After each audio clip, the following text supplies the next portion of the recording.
Yes, indeed. Rest in peace to Angie Stone, a great contributor in the hip hop and neo soul space later on in her career. If some of you might know her from this record, No More Rain. If you don't, you most definitely know her for doing the theme song for Girlfriends. Well, popular show, at least in my part of town, right? Now, I do want to address one thing because Angie Stone did pass en route to another location after she had left in Alabama. I believe she's touring, doing some music and some performances. And, this video is going a bit viral of her and when she talked about, these sort of struggles, I guess, in the music industry with her past dealings, right? Her business affairs. And when she talked about mentioning UMG and, other individuals she had trusted to, have the business affairs in order. So it looks like they did not do that, and the funds were all just sent right to UMG. Now, the music industry is a tough place, you know, for anyone to survive.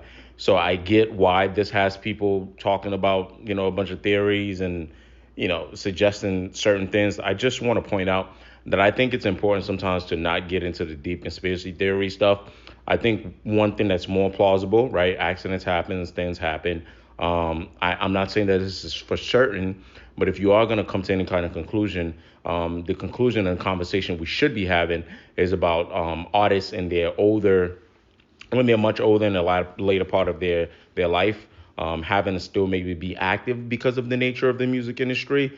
And in this case, obviously the Sprinter van was hit by an 18-wheeler. She was traveling on tour. You could argue, hey, if the royalties were all good and dandy, she may have been a bit immobile. But, spiritual wise, we got to just say when it's your time, it's your time. And I'm not saying that that's what happened or, I don't know her financial situation, but that's more of a conversation I would rather be had so we can focus on getting things right in the music industry, pensions, and, little things like that, rather than saying, UMG. I don't think, sometimes it's no conspiracy. It's all right in front of you, right? So yeah, just got to be careful about how you talk about people when they transition. Their family's most likely watching and see these things, right?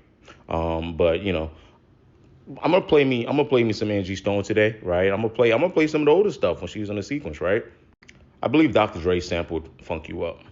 This is the only joint I could find on like Apple Music of the sequence. That was late.